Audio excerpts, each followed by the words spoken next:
Recording started. Oh, that's new. It talks to us. All right. And let's see. Excellent, excellent, excellent. Oh, good evening. We've had new people join. We're going to be getting started in exactly 2 minutes. So welcome, everybody. Welcome, welcome, welcome.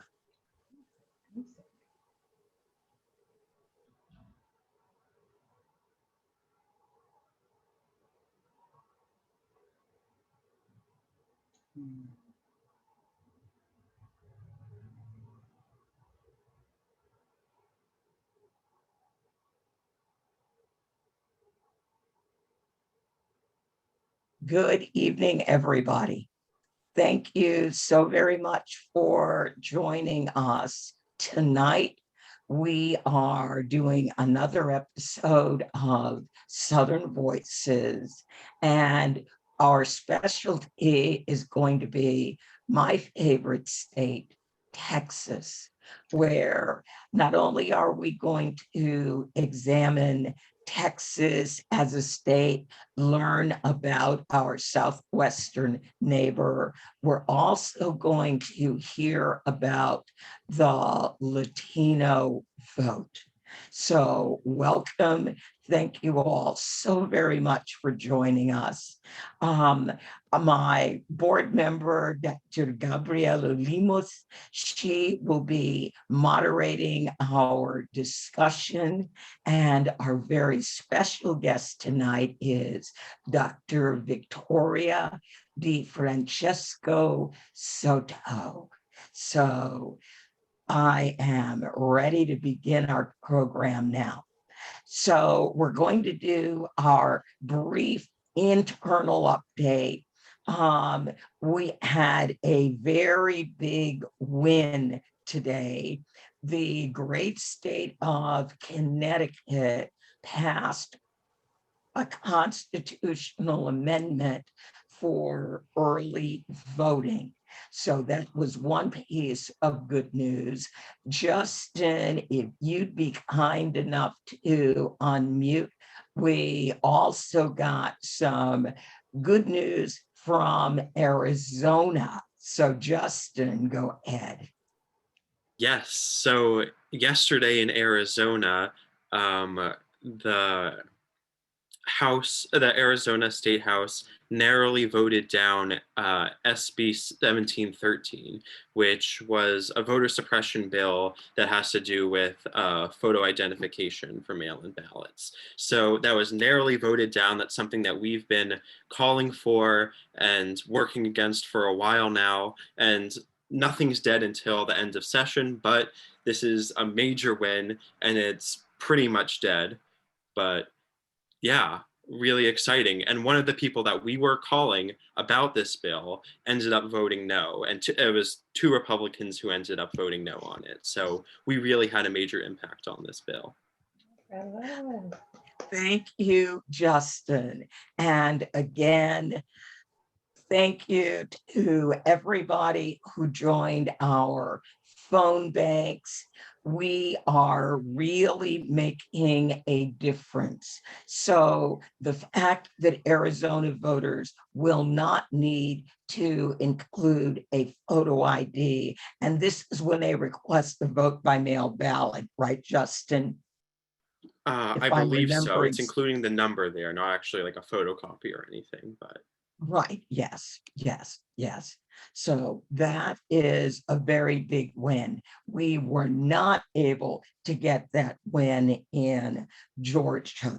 So an interesting piece of news in 2021, we are actually going to work on the Georgia mayoral race, primarily to see how they are implementing all those really bad voter suppression items that they introduced in Georgia, what ultimately was SB 202.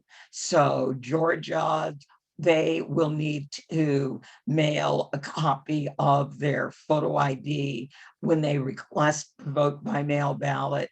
They will also need to send a copy of their photo ID when they return their ballot. And again, as we know, so much of Georgia is rural. People are not going to have copy machines. So we are working on plans and processes that we can use to help voters provide the information they need. We also know that in Atlanta, most of the counties immediately that form Atlanta are blue. And we know that SB 202 allows the State Board of Elections to come in and take over a county board of elections if they don't believe they are suppressing the vote enough. So more news as we begin working on Georgia. Nancy, do you want to unmute and talk about postcard campaigns? Or unmute and become visible. Talk about postcards. Yes, briefly. So we are doing 2 postcard campaigns. The most exciting one that we're really proud of is working with We the Plug, though, which is a community grassroots organization in Georgia, to reach out to utility customers and find out who's being ripped off by their utilities and help them organize locally in their community.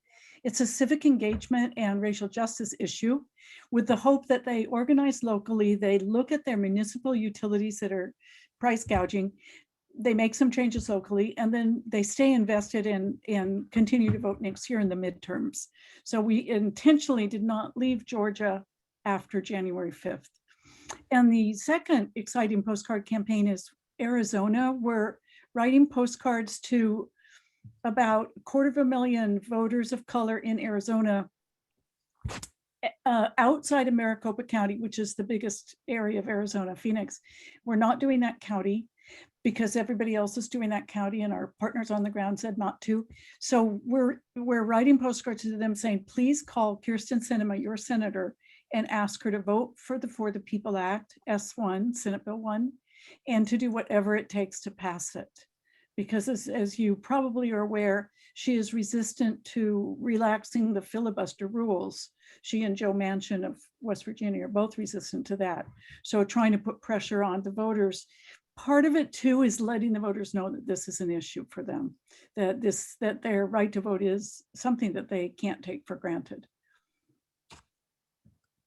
Thanks. All right. We have a brand new wonderful address distribution center that everybody's now using, and people really like that as well. It was developed by a volunteer in Washington State who's a not only a volunteer for us, but a programmer in real life. Thanks, Andrea. And thank you, Nancy. And now it is with great pleasure. Yes, I'm not on camera. That's fine. You don't need to see me. I get to introduce our very, very, very special guest. Now, Victoria is Assistant Dean at the LBJ School of Public Affairs and political analyst for NBC News and Telemundo. Her areas of expertise in the domestic policy landscape include immigration, Latinos, women and children, and economic equity, something that we hear about a lot in the South. Named one of the top 12 scholars in the country by Diverse Magazine, Victoria previously taught at Northwestern University, my alma mater, although I doubt they're going to want to claim me, and Rutgers, and received her PhD in political science from Duke University, where she was a National Science Foundation Fellow. Victoria's social scientific areas of expertise include women immigration, Latinos, racial and ethnic minority politics, as well as political psychology. That has to be fascinating. Underlying all of her research is the applicability of high quality, rigorous research to on the ground policy realities. In her role as the Assistant Dean of Civic Engagement, Victoria leads efforts to design and implement opportunities for faculty, students, and community partners to participate in high quality civic engagement projects. From this position, Victoria oversees the cultivation of an enriching and dynamic environment that bridges communities and further integrates the policy world with the classroom. So, Victoria, welcome, welcome, welcome.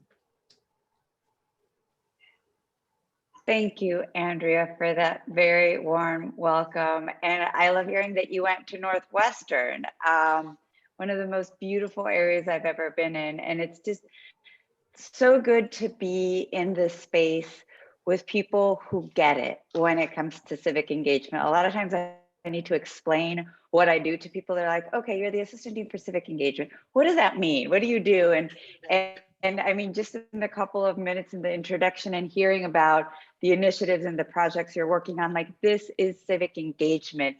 It is giving voice and giving tools to people to make impact and to be change makers. And Andrea, we need to talk offline at some point, because I think we have some students that might be interested in collaborating with y'all. So thank you. Oh, you're welcome. We have an internship program, Students for Justice. Oh, that's right. Should I hop in? Go ahead, Gabby. Oh, thank you, Andrea. I don't get to claim Northwestern, but I did go to high school in the Chicago area. Everybody wants to be part of Chicago, right? So good evening and thank you y bienvenida, Victoria. Muy buenas noches to our wonderful volunteers and audience. And as always, I am eternally grateful to you, Miss Andrea, for giving me the opportunity to be a part of this amazing. Being with Center for Common Ground is an amazing experience. We're an adventure. I find it invigorating, and it's like the place where we can really get things rolling. So I think as we think about tonight, you know, I really didn't know what direction to go with this, because it's Texas, right? As an outsider looking in, and you think about trends in politics in Texas and the Latino vote, you're like, wow, this could go any direction. And with Texas having its reputation for me as an outside looking in is always, I get the feeling that it's kind of freewheeling and, you know, it's very independent. So there's all these characteristics and myths and that I think that many Tejanos like to sort of encourage about themselves. And, you know, everything's bigger in Texas. Definitely, it's a state that walks to the beat of its own drummer. But it's also a state where in 2020, Republicans in the state House and Senate held on to their 20-year majority, retaining their grip on power. And as such, many pundits have made the point that in 2021, they're actually going to be able to tighten that power because of redistricting, and that they're going to be able to further entrench their abilities to stay there until the next redistricting rolls around in 2031. And in 2021, I think we've also seen Texas in the news quite a bit for a whole host of reasons. I'm sorry to raise this because I know it was horrible. In February, the state experienced so many challenges due to the failure of its electrical grid system, when a deadly and disastrous winter storm, you know, basically left around 5 million homes and businesses without any power. for days, and I think in some cases for weeks even. More than 100 people died during this terrible storm. State lawmakers apparently right now are close to passing legislation that will fix the grid or overhaul it, in their words. We'll see. That's big work. There's also Texas' reputation with guns. Nobody beats Texas. Just this week, a bill headed to Governor Greg Abbott's desk that will allow Texans to carry handguns without a permit, even as the United States finds itself in the midst of a spike in gun violence that we haven't seen in quite a while. And of course, there's always the border. In a recent University of Texas and Texas Tribune poll, Texas voters were quite clear about their feelings about the border, that they were very concerned about border security almost as much as the pandemic. So really, we're here to talk about these trends, but also about the Latino voter. So how do Latinos feel about all of this? Are they supporting carrying handguns without permits? I imagine some are. What makes Texas Latinx voters click? And why did those Latino voters support Donald Trump? And the reason I say that is I get asked that question every time someone finds out that I specialize in Latino voters. The first thing out of their mouth, why did Latino voters vote for Donald Trump when he was an anti-immigrant and pushed anti-immigrant policies? And so it's, as always, the devil's in the details. Tonight, as you just heard, we have a very special guest, Dr. Victoria Di Francesco Soto, Vicky to her friends and colleagues, and I know she brought her crystal ball, and she is going to help us understand the answers to the burning question on everyone's mind. What is going on in Texas? Thank you, Vicky, for joining us. A little humor tonight. That's a lot.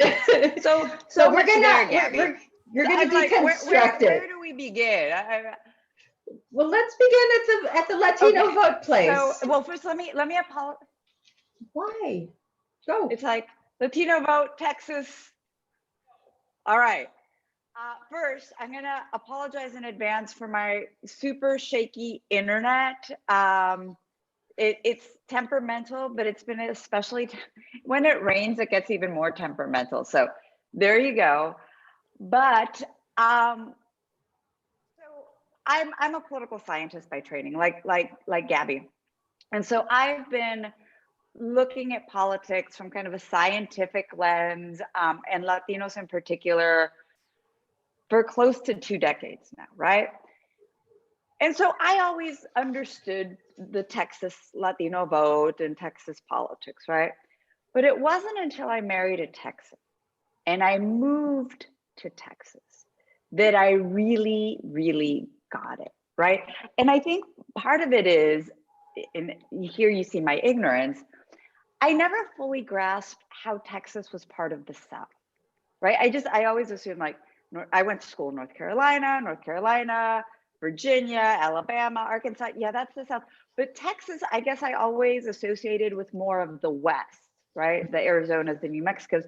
But what I found was that culturally and politically, there's a lot more similarity in the state with the South than with the West. So I think for a very first cut, that has helped me understand Texas. And it also has a very unique position given the historical Latino communities it has along the Rio Grande Valley. So I think there's that just kind of historical context.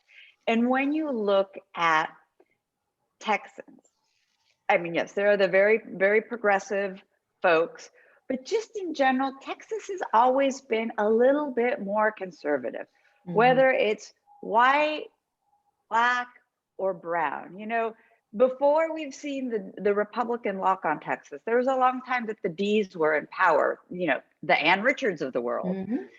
And they were a little bit more conservative than the Democrats in Massachusetts and other places. So that's, I think, another piece that's that cultural component to understand the state is, the culture of, large swaths of rural area, of guns, of the Second Amendment, of religion, which ties into that Southern history, is also, I think, something that's very important to understand. Another piece, and I'll just kind of put this big one out there and then we can dig into some of the details, Gabby, is the population shift. Texas, God, close to a decade ago, became a majority minority state, like California and a couple of other states. So I think that here in Texas, that change has caused a lot of pushback, right? That sometimes you see that people dig in their heels the most when they see a lot of things changing rapidly around them. And so we saw the demographic change in Texas, like in the rest of the country, but I think really magnified in Texas as a result of just the Latino population growth over the last 15 years, which was as a result of Latina birth rates. Latinas have the highest birth rate, while white birth rates are going down. Also, immigration up through, the Great Recession of 2008, was ticking up. Yeah. Also, Texas with its no income tax and very business friendly. The Texas Miracle was attracting a lot of people.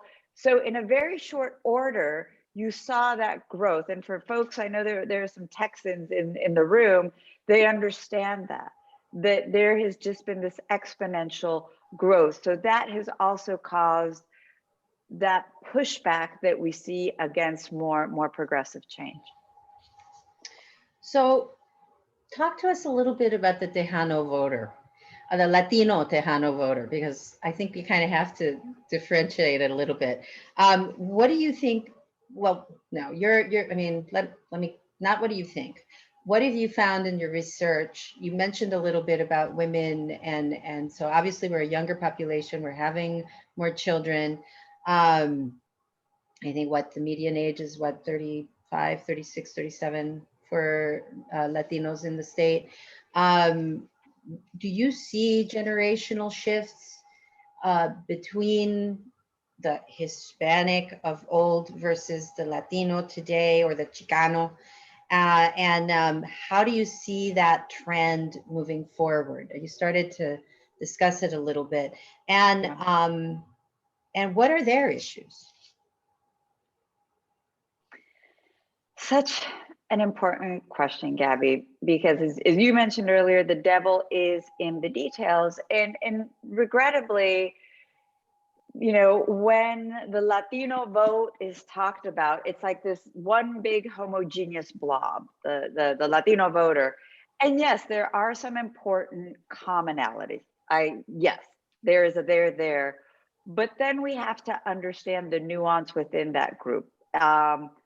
First of all, different country of origins, different stories of migration that shape how people view politics. If you were fleeing communism from Cuba, you're going to have a different view than if you were, coming over from Mexico to seek economic opportunity. So there's that.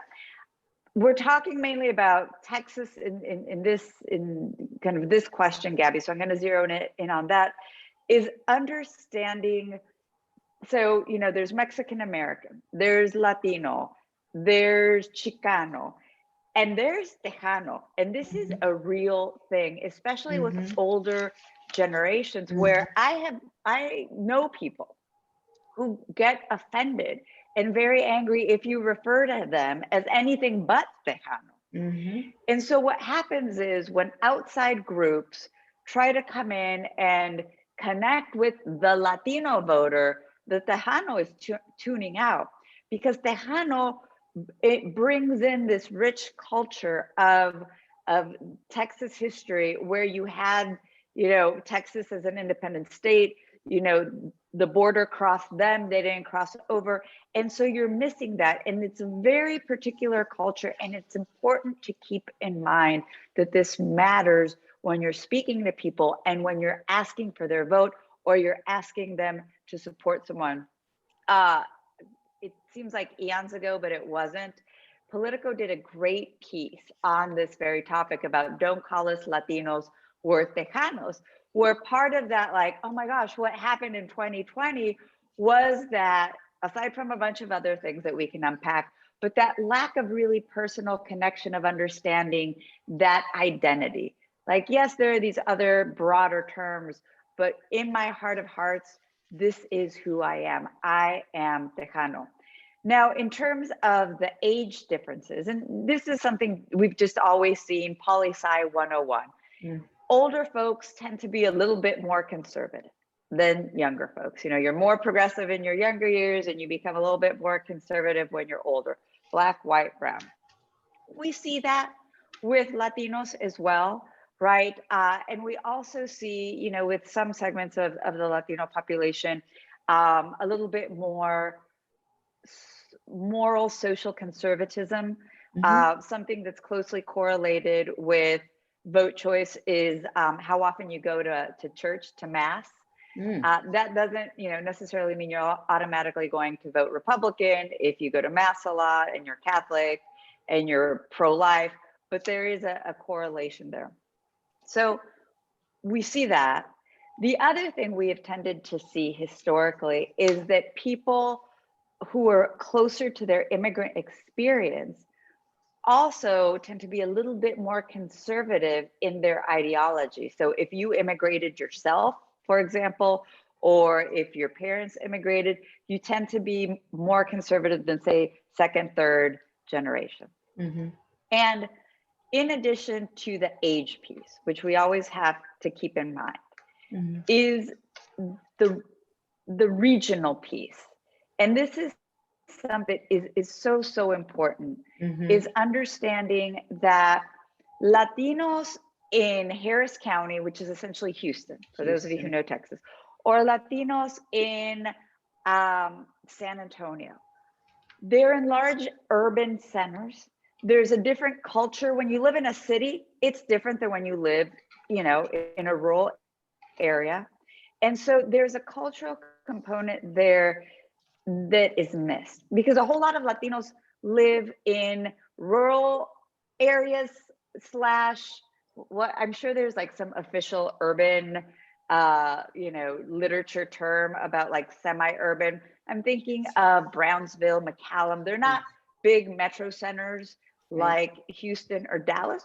You know, maybe there are 100,000 people, 80,000 people, but there is a different culture there. And I think that is so important to keep in mind, and something that's lost, because I think you say Texas Latinos, and for most people, what comes to mind is probably the Lina Hidalgos, the Sylvia, the delegation that tend to represent those big metro areas. But as we saw, a lot of the interesting action is down in the rural areas and in the border region. A lot of what I always used to, when I did a lot of canvassing in Texas, you know, in person, I used to refer to the big city states. I literally called Houston, Dallas, and you know, like they're city states. San Antonio, they kind of have their own. Each one has its own personality, its own culture, and its own way of doing things. And then, as you said, when you get down into those smaller, they're still cities, smaller cities. They each also have their own character. Things move at a different pace, and it really has its own personality. I'm really glad you mentioned that. You know, so I was kind of being tongue in cheek at the beginning of my presentation this evening. But really, there's been a lot going on in Texas these days. And I mean, we even saw two different faces of the Bush family show up this week, where Jeb Bush is talking about, you know, oh my goodness, what's happened to the Republican Party. And his son, George P., is out there like, I mean, he just bought the whole story, right? And he's the Latino. Where am I going with this? So these two faces, how much is this rhetoric, how is this rhetoric back and forth, at least on the conservative side, playing with the Latino community? Because we are so different, and I'm going to just keep saying Latino because that's what I personally am comfortable with. I would never do that to a Tejano. I know better. But to give it kind of that name, let's say Hispanic.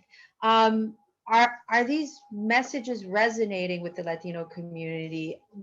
What messages are resonating with the Latino community? Because at the end of the day, a good number are still suffering from socioeconomic challenges. Many, for example, we're talking a lot about the hurricane and not receiving any funds for Harris County, Houston, that got so heavily impacted. Well, many of the folks that were impacted happened to be Latino in unincorporated parts of Houston, and they lost their homes, they lost everything, and they never got anything when it was happening. FEMA did not take good care of them at the time. So there's like layers of challenges in those families. So what kind of messages are playing well with them? I mean, is it still that bread and butter issue, or are they starting to shift into different types of discussion? Because they are being bombarded by both sides pretty heavily. Yeah. And so, Gabby, let me use the most recent election, the 2020 as a case study, right? So what we saw in those areas that, that the couple of counties that increased their vote total for Trump, we had one county that actually full force went for Trump. Let me explain those, because I think once we start to take it apart piece by piece, it's not that surprising. What the Republicans did is, well, first of all, they started doing outreach early. So you've got to give it to them. And I know I'm here with folks who get it when it means direct contact and touching the voter and being there. And so the Republican Party was there. They started doing their Latino outreach in about 2019. And this is really fascinating because in 2016, if you remember, Trump did nothing when it came to targeted Latino outreach. Over the past 2 decades, we have seen every political campaign, whether they're Republican or Democrat, have a micro-targeted Latino strategy going back to the 2000 election. Trump in 16 didn't. I mean, he didn't even have like the Spanish language tab with like Google Translate messaging, like nothing. In 2020, he had the website and he had organization and money behind it. So let's start there. And then that organization helped with the touch points of reaching people. And here in Texas, in kind of that Rio Grande Valley and kind of up through there, oil and gas. I mean, oil and gas is big in all of Texas, but in these areas where you had fracking, and if you weren't employed, your primo was employed, or your family members. So it was an issue that was very much of a pocketbook issue. And the Republicans did a good job of framing the issue as, if Joe Biden is president, you're going to lose your job. So if you or your loved ones work in this industry, vote for me because I will make sure to keep your job, sign Trump. That's essentially one piece of it. So I think that the oil and gas piece is a really important one. The second thing to consider is that not all Latinos want more expansive immigration reform. And this is just kind of one of these frustrating things that a lot of folks assume, oh, if you're Latino, you want a lot more immigration or you want less restrictive immigration. Latinos tend to support that, but it's not 100%. And interestingly enough, we tend to see that Latinos living along the border many times are a little bit more hesitant about more expansive immigration policy. So that's another piece. The third piece, which was very much of the moment of the summer of 2020 going into the fall, was the defund the police movement, that came out of the BLM, of, the tragic murder of Mr. George Floyd. We started seeing calls for defunding the police. This is a message that resonated very strongly with the African American community, with the white progressive community, but with the Latino community, there was kind of a disparity, right?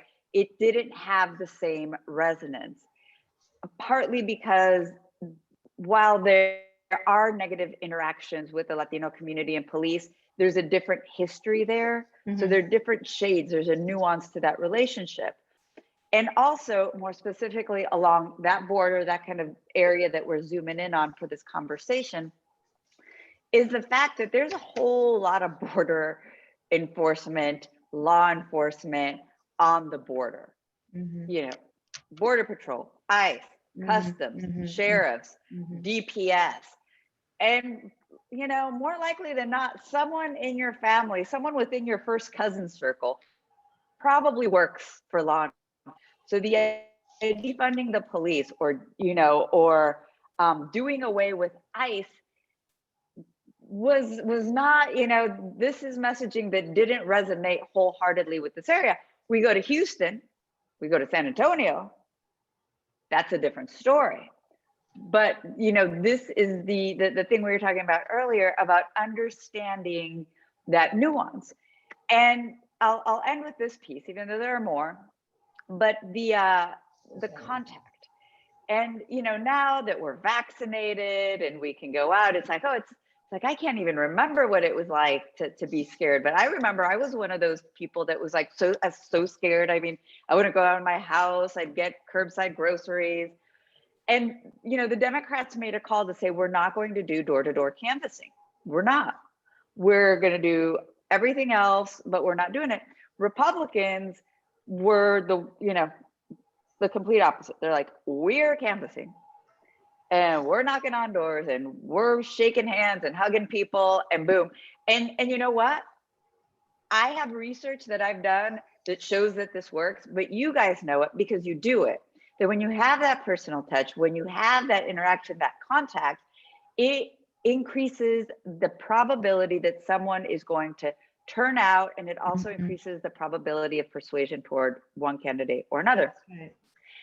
And the one example I give is in, I think it's the 23rd district. I'm getting my numbers mixed up, but that infamous swingy of swing districts that Will Hurd used to represent. He retired this year. And so Gina Ortiz-Jones was running against, I think it's Tony Gonzalez. Very close race, right? Wasn't called for a couple of days until after. Gina Ortiz-Jones knocked on 0 doors, 0. Tony and his team knocked on close to 30,000 doors. Rita. And it was a tight race. Yeah. In my mind, that sealed the deal when you add in all these little things I was talking about, right? The fears about economic security in oil and gas, the law enforcement, the defunding, the fact that rural folks in general, Black, white, brown, tend to be a little bit more conservative, maybe a little bit more religious. So, I mean, you add it all together and you're like, oh, okay, I understand now. It doesn't fit the narrative of our major metropolitan areas, but that's the key to really understanding and unpacking what happened in the 2020. That's pretty deep there. And it is kind of hard, I think. I'm throwing a lot at you, like boom, boom. No, it's pretty deep, but it's also, it's so, it just explains, it's part of it is geography. I mean, it's just such a big place. And there's different sized towns and there's different communities. And for the Latino in particular, we arrive at different times. And like you said at the beginning, the border crossed us, right? For those who've been there 4 or 5 generations, whose families have been there 4 or 5 generations, there's a cultural aspect that I think is really critical to understand. There's also, I think, a diversification we're seeing in Texas in terms of Hispanic voters. It's not as extreme as in places like, say, South Florida, but it is definitely changing. We see more Puerto Ricans, we have more Central Americans arriving, and that is also going to affect how people think. I mean, we come from many different countries. So I want to talk a little bit about voting rights before we open it up to the the group to ask your questions. Let's think a little bit about voting rights, but let's also talk a little bit about redistricting and voter suppression efforts. What have you seen on the ground? What do we need to know, and how can we be helpful? Yes. So I'm going to take us back in time to 2011, was it? When Texas was at the forefront of restrictive voting laws. You remember when the Tea Party came into power, and the first thing that the folks who had gotten elected here in Texas did was put forward the restrictive laws. So we were the poster child of the photo voter ID law. We fought it, and it still came into being. So there's a history. So what we're seeing in conference committee right now, I mean, we have 3 days left of the legislature. It still, hasn't come out and been officially voted on, but, there's been a version passed in the House and in the Senate. And in all likelihood, there's going to be some restrictive measure. We're all just kind of holding our breath to see like how restrictive it's going to be. Is not new. So it's sad, but not surprising. And I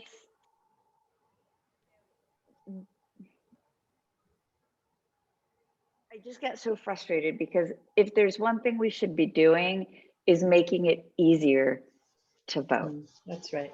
And we're seeing Republicans cut their nose to spite their face. And there's actually one Republican member of the legislature that penned an op-ed in the San Antonio Express, basically saying that, because ironically, Republican older voters and rural voters are the ones who make the most use out of mail-in ballots.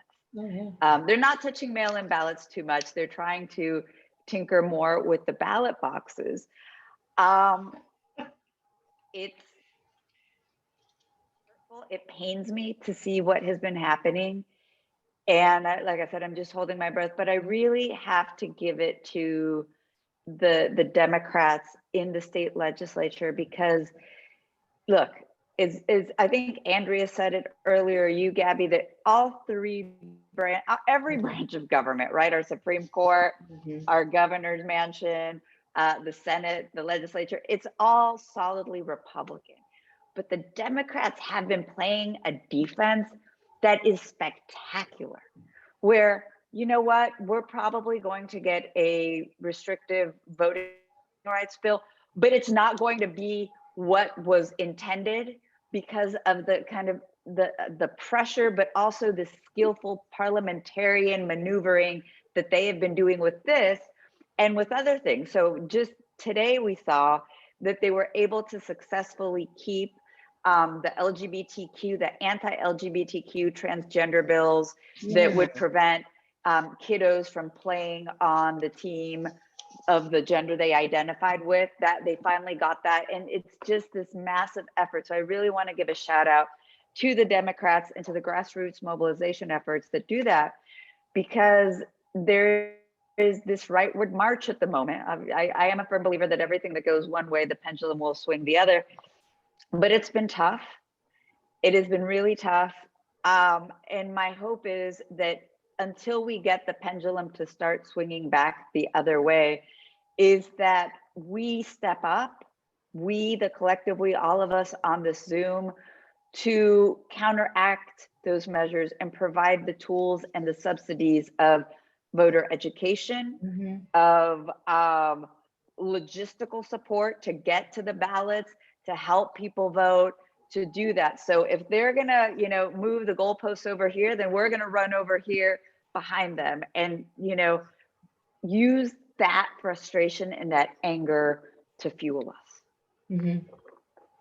I wish I could have given a rosier picture, Gary, but. Well, one thing I know this group is really good at is making their voices heard. So I'm sure they're more than happy to be supportive, doing their postcarding and texting and calls, etc., to encourage Tejanos to hang in there and just keep fighting, that they've got backup. Andrea looks very happy. So let's open it up to the crowd, Andrea. What do we have for questions? I just did. I put a note in. The chat is open for questions while we're waiting for people to get their questions. I just wanted to tell Victoria that we actually brought on special phone bank technology after the Georgia elections so that we could call voters in the target states and basically say, did you know that your legislator is one of the people who is a lead sponsor on one of these terrible bills? Would you be interested in speaking with them and letting them know what you think? And then we would patch them through. So we currently have those calls going on Careful, in Texas Victoria, she's going to put you to work. for SB7, for SB7. I love that. So, Just 1 minute. I'll patch you through. You're like, yeah. exactly. That's Because awesome. in many instances, people don't necessarily know who their legislator is. They don't necessarily know that their legislator is one of these people. And I mean, in Georgia, it's not like they were stabbing people in the back, they were stabbing them in the face. Yeah. Oh, all right. We've got some questions coming through in the chat. Normally, they don't let me do this. All right. There, people are making notes going, yeah, Call Hub is the best. Yay. All right. I've got a question. And this is from Ann in Washington State. I mean, we've got folks here from Alabama through California, New York, Massachusetts, Vermont, Washington State. People are all over the country. Here's the question. Did Trump's machismo image play a role with Latino males in Texas? Such a good question. And I've gotten this question several times. You know, the data kind of didn't bear it out. But I think it's something a little bit broader than that encapsulates this. I have had a theory since 2015, coming from my political psychology background. So for those of you who know about consumer marketing, you know about aspirational marketing. So when you open up a magazine, you see like this fancy Mercedes-Benz and like beautiful people and people, you know, like you may not be that person, but you aspire to it. And you're not just buying the product or the high class vodka, you're buying the image. So I always saw Trump as campaign having a lot of aspirational marketing in it, within which I also saw toughness and machismo.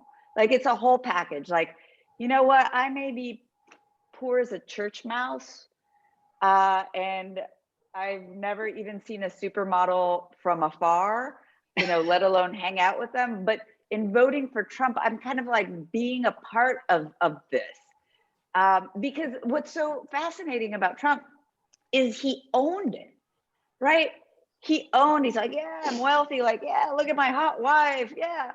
Whereas think about like Romney, who's a super duper millionaire, but he's like, no, trying to like play everything down. And the Bushes too, like George Bush, super duper millionaire, from an elite Connecticut family, but he had the Texas twang and the boots and the roughness and the ranch.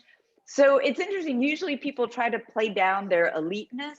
Trump played it up. And within that, I do think that the toughness was a part of it in general, not just for Latino men, but I would say for the Trump leaning people in general.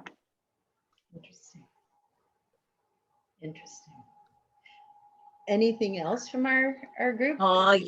Yeah. We've got a comment and then a question. Stacey, as in Stacey Abrams and Andrea and others, have proven that local on the ground people of color are much more effective than carpetbaggers like us. And again, they're saying that we have 44,000 volunteers. Most of our volunteers do not live in target states. They're in California, they're in Washington, they're in New York, they're in Massachusetts. What can we do to be truly helpful aside from donating?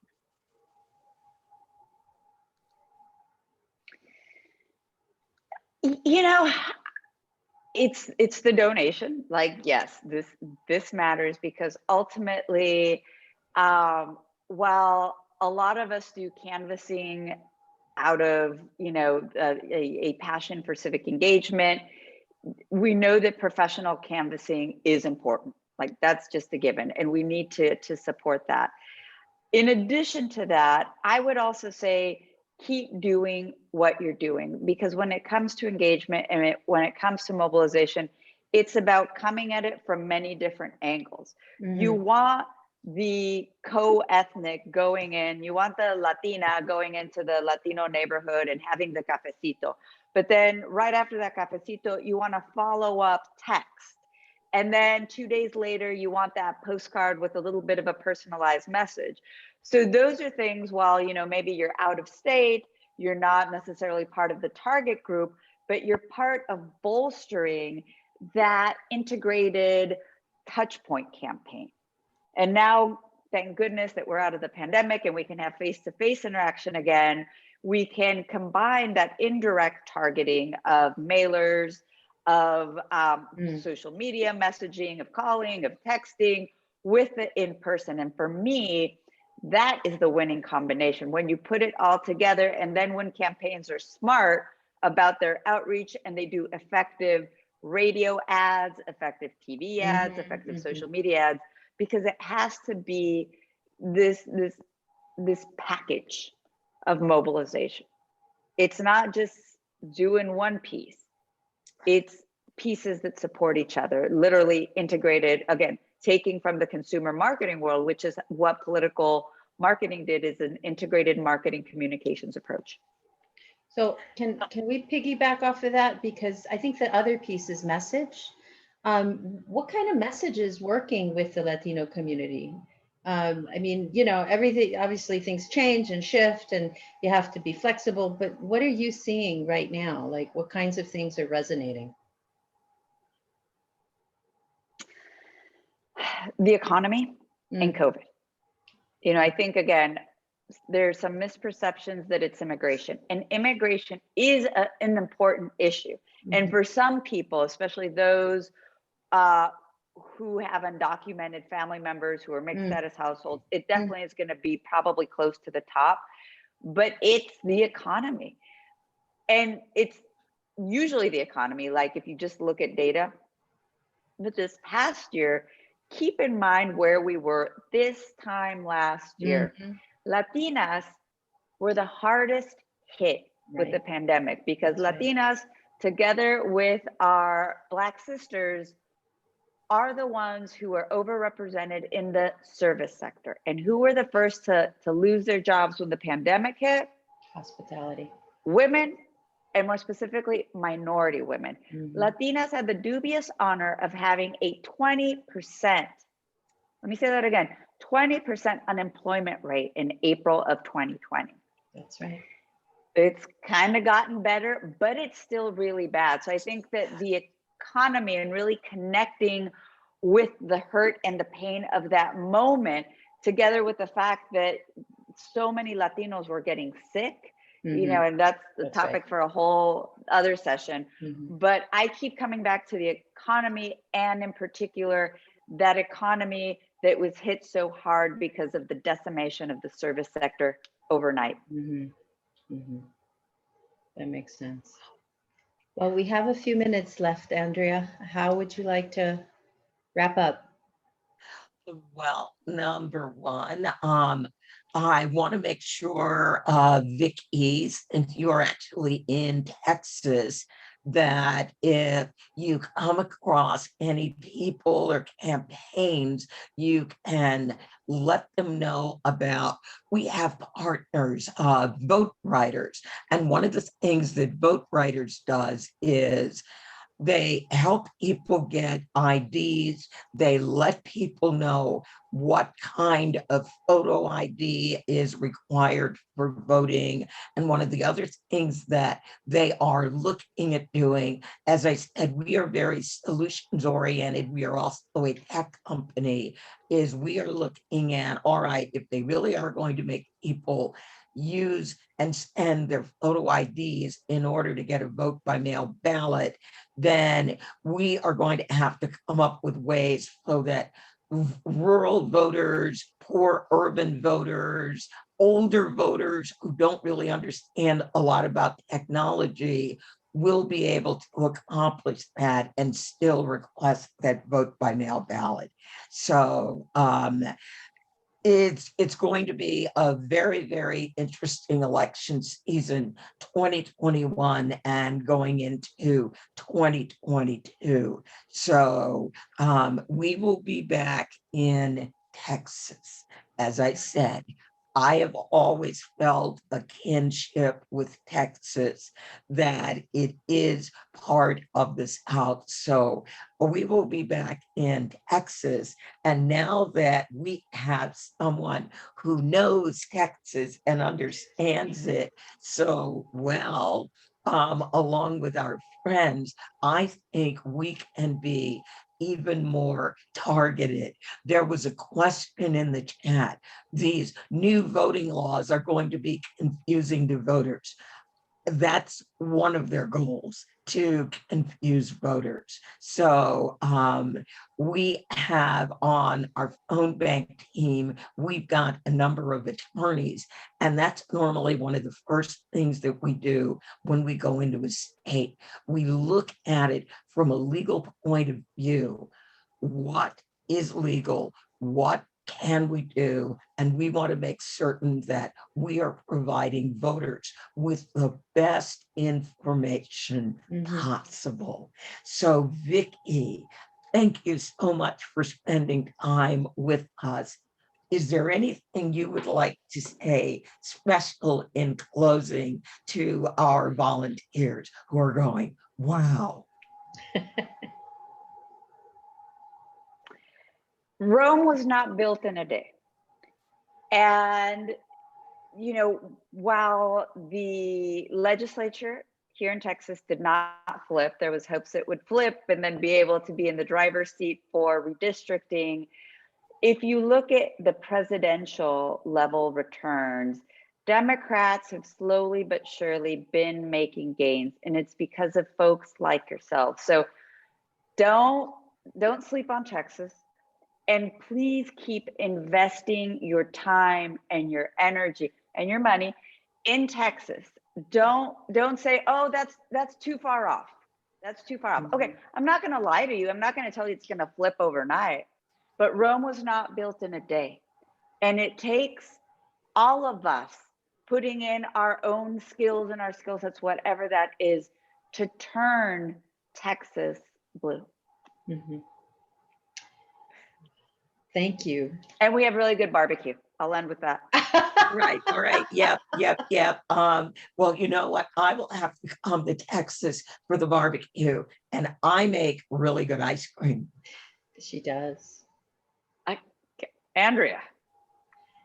All right. I know you're going to come over and you're going to make some ice cream, and we're going to go down to the county line and get some brisket. So done. Yes. Victoria's going, oh, your invitation will be there for next week. Yeah. So yes. So no, anyway. But seriously, thank you for giving me this space, Andrea and Gabby. I really enjoyed the opportunity to be able to kind of unpack what has been going on here in Texas. And thank you. Gracias. No, gracias a ti. Thank you so much for joining us. And to all our volunteers, thank you for being interested. Texas is a tough nut to crack. And I know, like I said, they are tenacious. So you've made some good friends here, Victoria. Um, you've got an army behind you. So And, here's my and again, question. Andrew, and, what's and, happening next week and the week after? oh, before we close? well, Nancy or Justin, since that was something that you worked on, Justin, why don't you give people a preview of what will be happening next week? Sure. So next week, next Thursday at 8 p.m. Eastern, we are having a big volunteer celebration and debrief.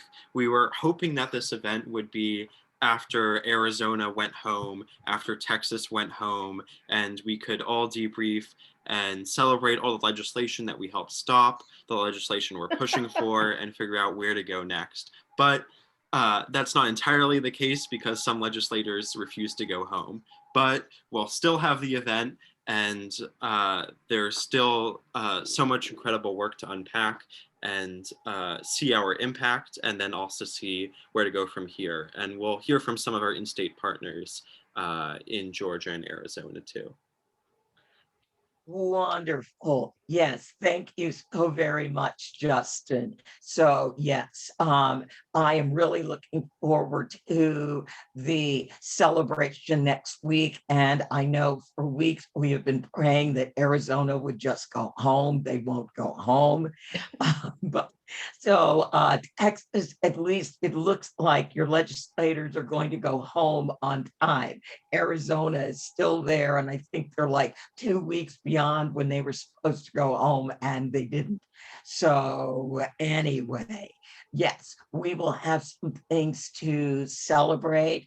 And then on the 10th, what is going to be very exciting on the 10th is Steve Rosenfeld and I will be unpacking the Virginia primary.